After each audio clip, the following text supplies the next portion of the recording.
Good evening. You're listening to the 9 O'Clock Meltdown, showcasing favorite and up-and-coming local artists with a relaxed coffee house vibe, plus interviews, live studio performances, and more. It's all here on 91.3 KUWS Superior. Now, here's your host for the evening, Simply C. Thank you, Forrest, and I'm your host, Simply C, and I am here with Angel and Andy. Let me turn down my headphones here, way too loud in my ears this evening. Angel and Andy of Coffee Art. And now it's kind of self-explanatory, Coffee Art, but I'll let them dive into it here a little bit. Welcome. Thank you. Thank you for having us. Well, basically, our coffee art is painting, and we use coffee as our medium, so it's more like a watercolor, just using coffee and water painted on canvas or paper. Mm-hmm. Yeah, I mean, it's very simple, very straightforward. There's not a lot to the process, just a very strong brew of coffee, and we start out with dark tones, add water for light tones, and then it creates this great sepia tone type appearance to it, kind of a nostalgic feel sometimes. And we work a lot with the different hues and contrast, but there's not a huge variety of color, of course, because it's all various tones, but we do notice subtle differences in the coffee between maybe roasts or that kind of thing. And now, how long have you guys been doing this? I mean, Coffee Art. We'll go into the whole art medium a little later here. Oh, sure. Yeah, we've been doing it for over 10 years. Our first art show. Yeah, our first art show together was at Beaner Central over in the west end of Duluth, and that was a great experience, too. So that was the first time we thought, well, we're at a coffee house, and that's where it all started is, well, we should do something coffee-related, and that's how it all started. Right, and we kind of experimented first trying to figure out what we could do with coffee. We tried to sand down coffee beans and maybe use that for a drawing, but that doesn't work. We went online and tried to get a recipe for pastels or something like that and use coffee for the pigment, but that didn't work either. We just got rocks, basically, coffee rocks.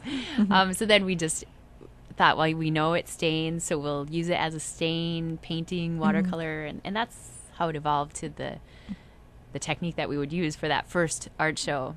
But we weren't sure how that would be received. So we had about like 30 paintings, and we weren't sure what to price them or if anyone would even like them. So we priced them fairly low and inexpensive, and we sold out. So we thought, oh, great, that's good. People like it. All right. And now I've seen a couple of your paintings and things actually at my aunt's house. She's huge fans of yours. She lives up the North Shore in Two Harbors. And now the ones that I've seen are almost kind of like postmodern paintings, very lifelike and realistic, but with a little bit of the 20th century flair to it. And now, did you guys both go to school for art specifically, or is painting kind of a hobby? I mean, how did the whole painting side of things come about? I always say that Angel, she's a born artist. She's been doing art all her life, and I started out doing artwork too when I was little, but I went into more like engineering and computers that way too. But then when I went to University of Minnesota Duluth, I found out it really wasn't that great in math, so I said, well, I want to do something with computers, but I also want to do something with artwork because I had a really strong interest in that. And I found out graphic design was a program offered there, and then with the graphic design degree, they had all the studio art classes too, and I dove into that, and I love this. This is great. So I just always say that Angel has it. She's born with it too, but I had to go to school to learn it over again. Well, and I went to school for business, and then occasionally, just for fun, I'd take an art class here and there, just for fun while I was at college because I liked art. Right. And I had been painting since I was really young. My mom used to work at an art supply business office supply store, and they would have painting classes there occasionally where an artist would come in and you'd do a certain painting and with oils or watercolors. And so then I would, since I was 9, I think I'd sit in on those and have fun with that. So that's kind of my first experience dabbling in those mediums, and just continued that on. But so I thought, I always kind of regretted not going to school for art, but at the same time, my business degree with the marketing actually has helped us in our art and kind of getting the word out about it. So it's worked out. Yeah. All right, very cool. Now, is that where you two met, was in college? Yes. We met we were in the same Lake Superior Hall residence, and then we were in intro music to class together because we were sat alphabetically. Sarkala and Sauer. So, and I didn't have my books I was waiting for my next paycheck to get my book, so Andy shared with me, and so we studied together initially and got to know each other that way. Can we share study books? Like, yeah, of course. This is great. Yeah. But we were just friends during college, and she was in the business side, and I was in more the art side too, so we didn't really see that much each other until after college. And then I worked at a local architecture firm here in Duluth, and I was going to drop off an ad at the magazine that Angel was working at, and I saw her name was in the masthead. Like, oh, I wonder if that's the same Angel that I went to school with too. So hand delivered, usually just either emailed it or sent it, but I was like, well, I'll go hand deliver this one, see if she's there. And she was there. Yeah. Only I called him Paul. Oh no. Yeah. And as soon as he left, I realized, oh, wrong name, that's Andy, that's not Paul. Yeah. Then it was just shortly after that, we were on the lake walk, and I was rollerblading one way, and then she was going another way with her cousins, and like, hey, want to go rollerblading together? Like, yeah, let's go. So I went all the way to the other end, and it's like, where'd you park? Oh, way on the other end too, so that's okay. I'll a go get it. couple miles away. Yeah. Yeah. Yeah. And then ever since then, we've been hanging out. Yeah. I like that term, hanging out. All right. That's good. And now, so you guys do coffee art. Kind of sounds like Andy, you went more for the art side of things. Angel, you went kind of for the business side of things. But it sounds like art is pretty well rooted in your lives and your lives together. Absolutely. Oh, yeah, for sure. Yeah. So what kind of led to the medium of coffee, I guess? Why not do, like you were saying earlier, the oil pastels or the watercolors or the oils or, something along those lines? Yeah, well, basically it was just because when we were at Beaner's and we scheduled the art show, we had 8 months before the art show, and we just thought, hey, it's a coffee shop. Let's do something with coffee. And so then we just thought we would experiment and see if there's something we could do with it. And that's how it started. And then once we did use it like a paint, we realized it's fun to work with, and it's an interesting challenge just using the coffee hues. And we thought we'd just continue until we get bored of it, but we haven't gotten bored with it. Yeah, it's always evolving and making creations, and it's just a wonderful opportunity. Mm-hmm. And that was 10 years ago, right? Over 10 years ago. Yeah, I think it was in 2001, I think is when we scheduled it. Was it? Yeah, it was 2000? Yeah, so yeah, over a dozen years. Started, yeah. Yep. Yeah. And now tell me, how did that very first painting kind of come about? I mean, was it just, here, I accidentally spilt my coffee on some paper, or was it very much so, here, let me dip my paintbrush in my coffee this morning and see what happens? Well, it was interesting because, we tried a few other ideas first with coffee that didn't pan out very well. Mm-hmm. And then we just took the regular cup of coffee and tried with our paintbrush. And in fact, Jason at Beaner's wanted to see a sample first before he agreed to us using the He's coffee. like, what is this? Can I see a sample first? And I can't believe he agreed to it after that first sample, because we just took some paper and painted something really quick with some light coffee, and he was like, oh, sure, why not? And it was really nice of him to say yes to that, because I think back now that sample was not a very good looking sample, but yeah, but good enough to get the show, so right. Yeah, and so a spark there, I think. Yeah, yeah. And our technique has definitely evolved since that first time. Mm-hmm. We've learned more things that we can do with the coffee, and, and just yeah, so it was very deliberate of taking the brush into the cup of coffee and see what we can create out of that. Yeah. Yeah, I kind of wish we had that romantic story of tripping over something and spilling our coffee onto canvas, and it looked great, but it was more purposeful. Yeah. All right, sounds awesome.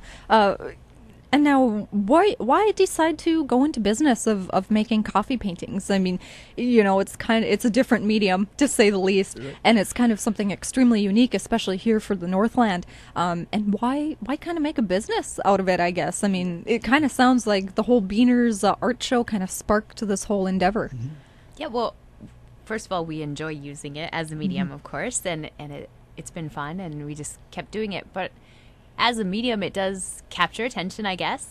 And then once the person takes a moment to look, they see the substance in our artwork and the images. And it's a great way to connect people, because so many people are connected to coffee in so many ways, internationally even. Yeah, it's a universal beverage. I mean, people around the world drink it, and that's a great way to open up. And it's like, oh, it's coffee. But people don't realize it's coffee. And until afterwards you tell them too. It's like, why are your paintings all brown? It's like, well, it's painted out of coffee. And then they're like, oh my gosh. So, Yeah. yeah. Yeah. So the medium itself also has created some unique connections with people and opportunities for us with our artwork. So it's been fun. It just adds another element. Very cool. Sounds very cool. So now, how many cups of coffee do you guys go through in a day, in a week, in Drinking a month, in or a year? painting? Let's go with both. Drinking. Andy doesn't drink No, coffee. I'm not so much of a coffee drinker. What? Yeah, I know. Yeah. I drink a lot. I was up to 6 cups a day, and I've gotten that down to 2 to 3 maybe now. So I've gotten better. But it depends. If I'm painting and I have a lot of artwork to do, I drink a lot more coffee. But as far as paintings, it will depend on the size of the painting. But a little goes a long way, depending on the intensity of the colors or the darkness of the coffee, I should say. Yeah. And now, how do you guys kind of brew to get those different sepia tones? I mean, you mentioned earlier that you just kind of add water, to the brush or whatever to make it lighter or darker.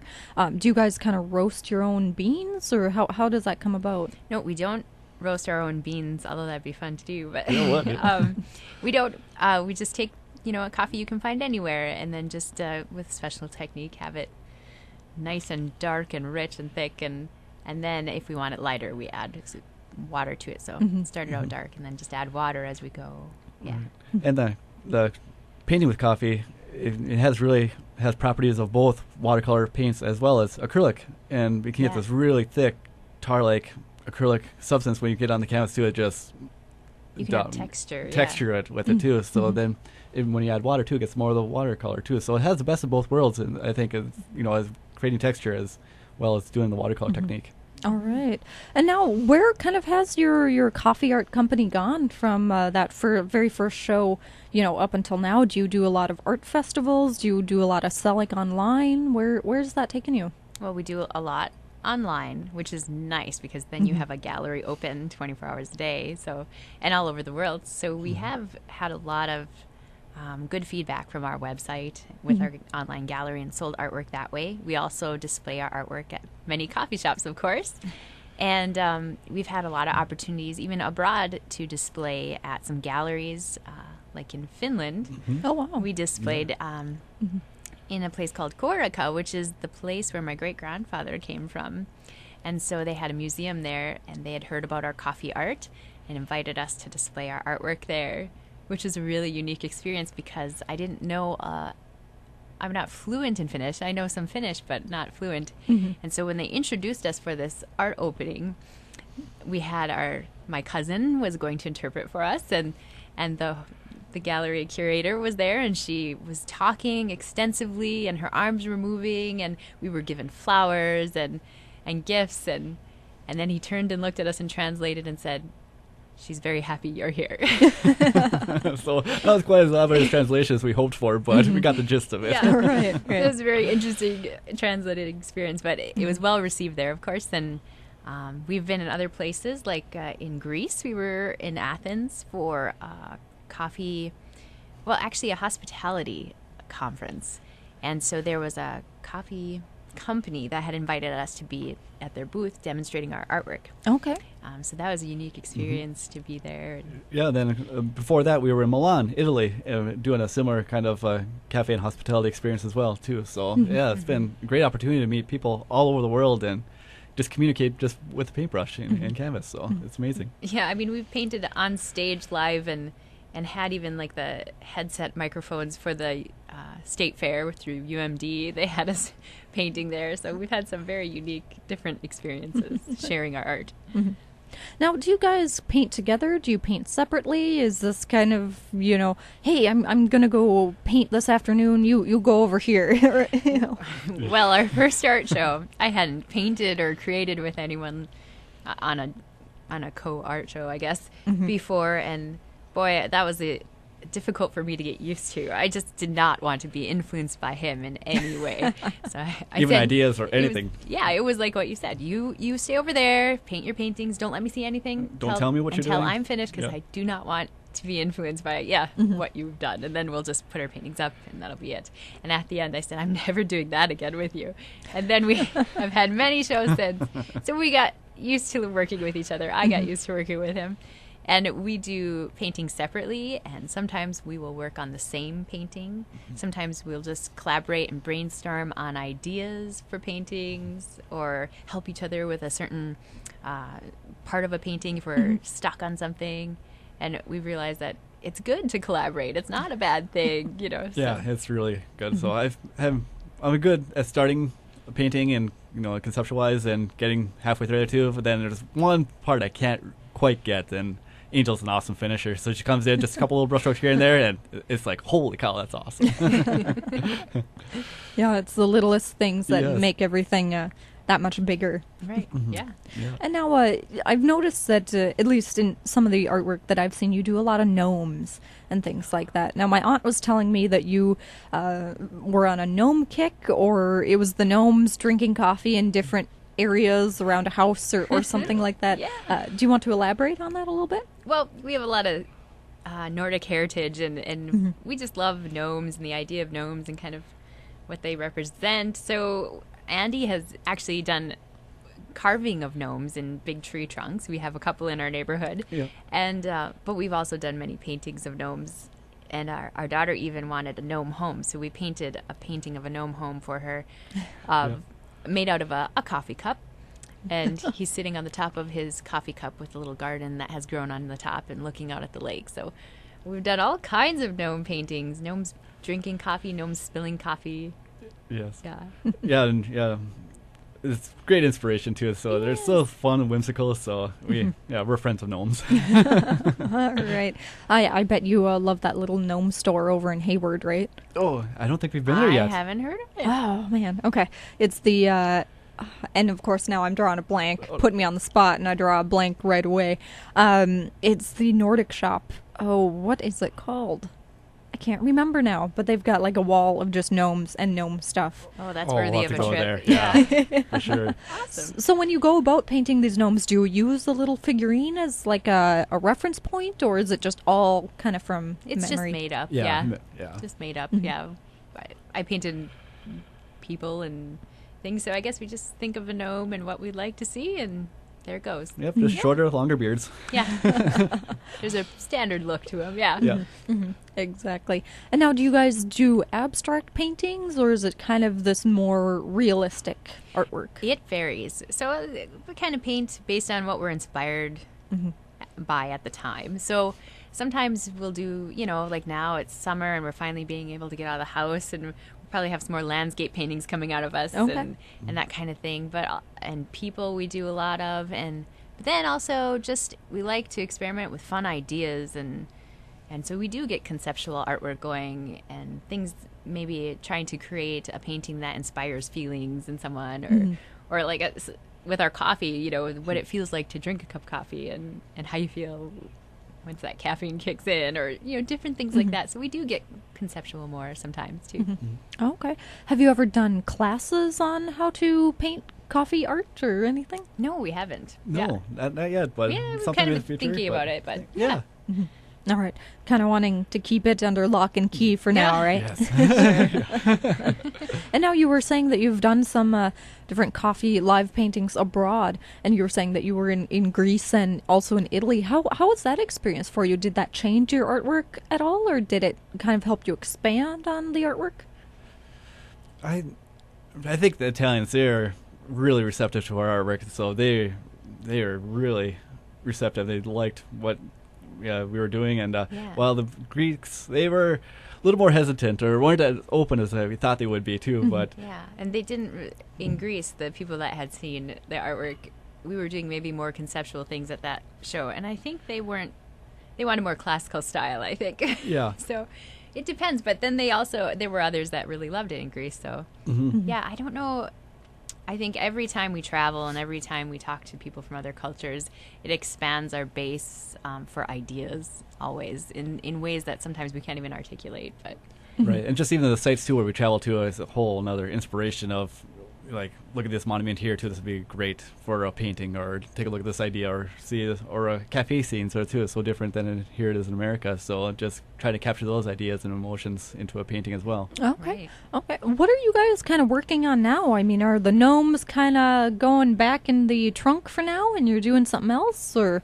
Oh, they come and go whenever inspiration strikes. But yeah, I think right now we have a show coming up this end of July at the Vanilla Bean in Two Harbors. And I think now that we're finally able to get outside and move and explore, I think we might see some more outdoor scenes and things like that. Yeah, that's kind of where we're feeling happy right now and inspired. So that's what we'll paint. Yeah. All right. Sounds wonderful. I am sitting in the studio with Andy and Angel, the creators of Coffee Art. And you're listening to the 9 o'clock Meltdown. I'm your host, Simply C, and this is 91.3 KUWS right here in the wonderful town of Superior. And now to jump back to the bean and the coffee bean and all that jazz. Have you noticed that there's difference in strengths of bean out there that you guys use, or do you kind of just go for the big gallon of Folgers and go from there? It can vary more by the roast, I think, or the blend, I suppose. Right. But sometimes, like an espresso will give us more of a drier brown, and then a French roast might be more rich and have just a hint of red tones to that brown. So there are subtle differences, and we've noticed that the more that we do, the more that we've been doing it, I guess. Yeah. All right. So you've been on this kick for 11 years, were you saying? Yeah, I think it's almost a dozen Maybe more. Yeah. So it's losing track. Yeah, it's been doing it for a long time. Yeah. Yes. Well, there you go. Well, if I say more than a decade, it'll be true, right? Yes. Yeah, absolutely. And now, do you guys use a French press to brew your coffee, or is it just a regular coffee maker? It's like a combination of different things. So yeah, combination of techniques. We don't usually get into too much detail about the brew method, but yeah. Want to keep that secret, right? Yes. Yeah. For now, anyway. For now, yeah. And now you were saying something a little bit earlier that you did a couple live paintings down at the state fair. How was that kind of experience for you? Was it kind of frightening to do a live painting when you've been doing it, at your house for so long, or was it just a new chapter in the coffee art experience? Yeah, it's just a fun way to share the artwork.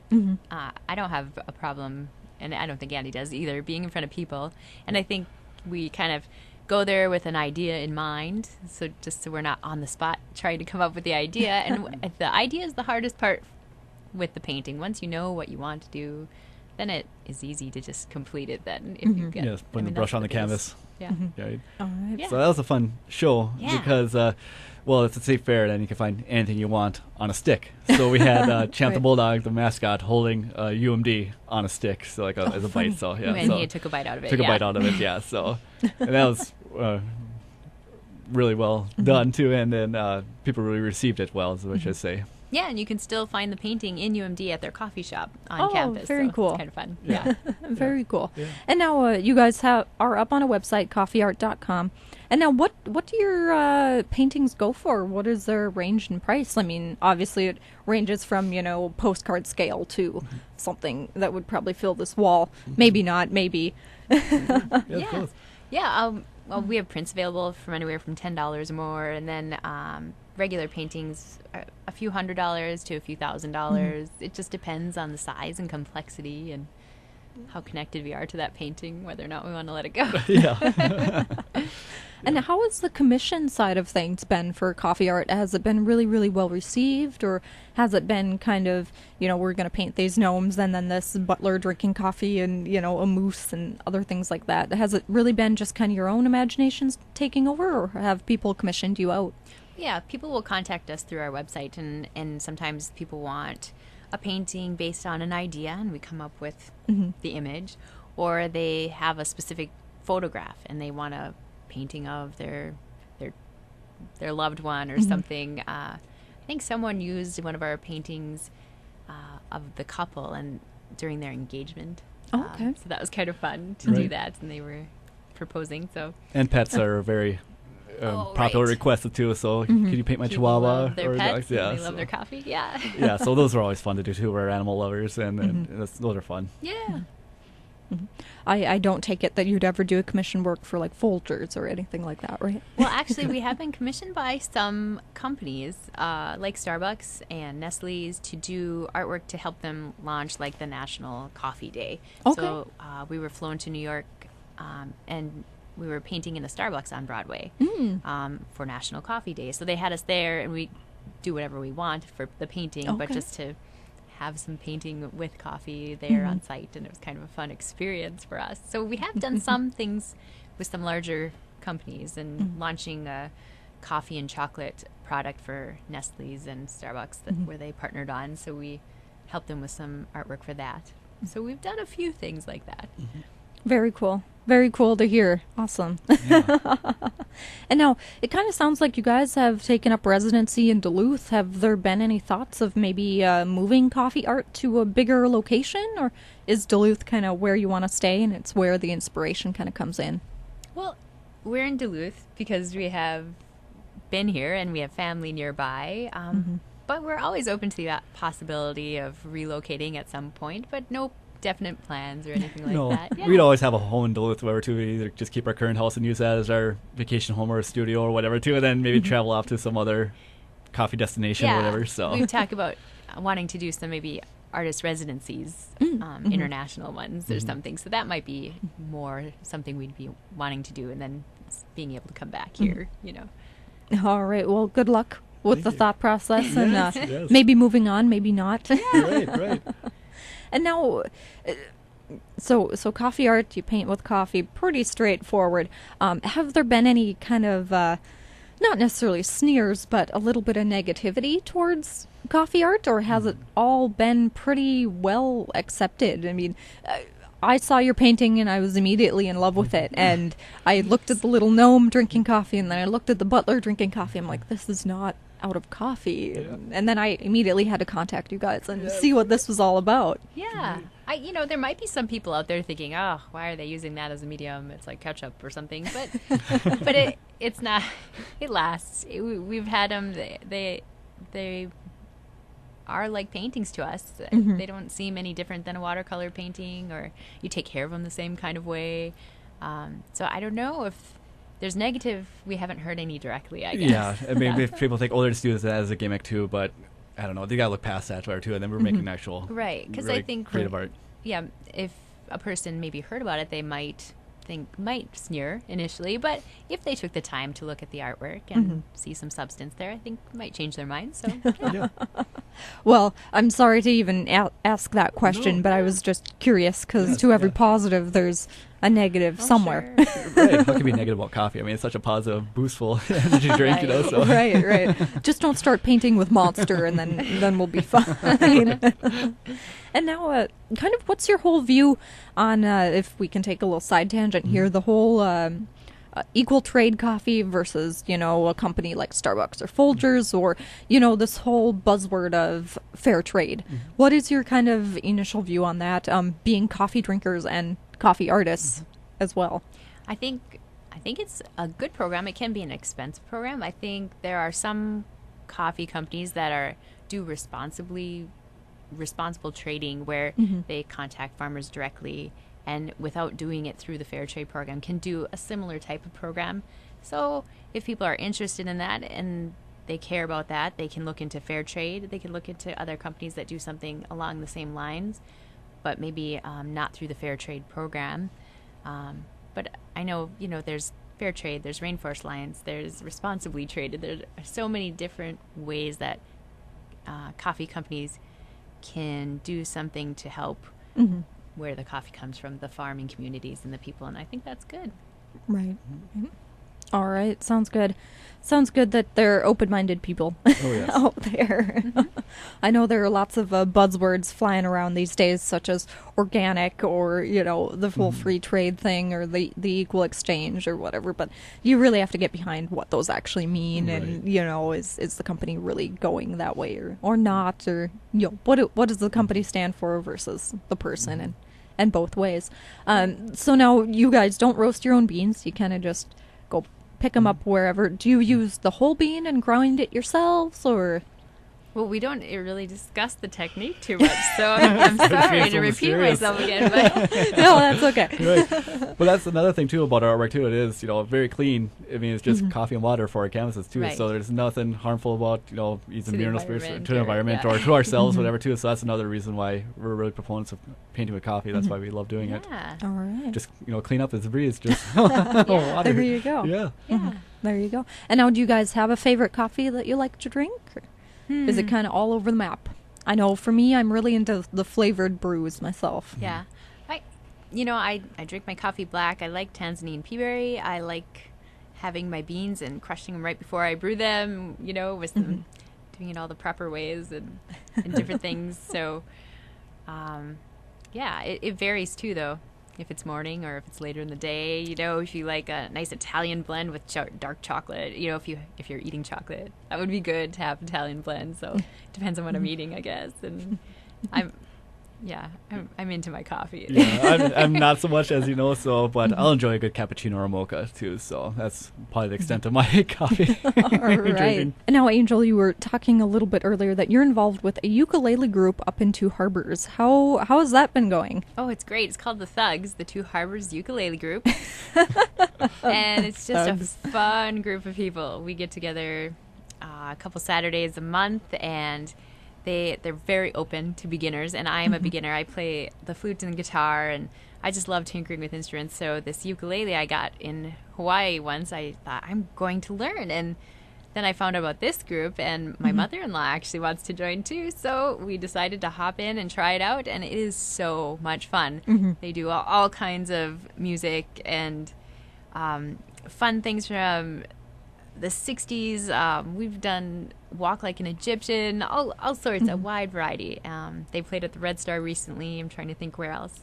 But it's just a fun group of people, just not taking anything too serious, just having fun. And now, do the ukuleles, do they all play different parts, or are they all kind of on one part and they just make it sound?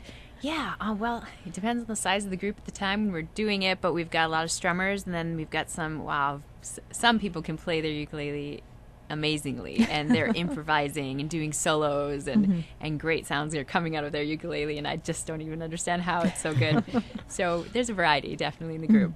All right. Well, good luck to you with the ukulele and the ukulele group. And now, anybody can join, from my understanding? Yes, they're open to everyone. So they have beginner classes, just show up, and then just a jam session where you just come and strum and have fun. And then there's a later group that if you want to perform at some of their performances, you can stick around for that and learn those songs and have fun. All right, sounds good. And now, to get a hold of this group, it's online, or? Yes, the Two Harbors Ukulele Group. It's online. You can look it up, and they have all their information, their schedule, when they have practices, and when they have performances as well. All right, very cool. Well, good luck in the other art endeavor that you've got going on. Thank you. And now, Andy, you were saying something about international art? Yes, we've been involved with the Art and Embassies Exchange Program, where the State Department contacted us asking, would you be interested in lending some of your coffee art to different embassies around the world? Okay. And we're like, yeah, of course. What a great opportunity. And so this week we're going to be sending 3 paintings off to Bogota, Colombia for Ambassador Whitaker to have it in his residence for the next 3 years or so. So it's really an honor to be involved with this program. Very cool. Yeah, and the first time we did it was in Malawi, Africa, because coffee was one of their main exports for that country, so it fit really well. And so we sent artwork there a couple different times to that embassy.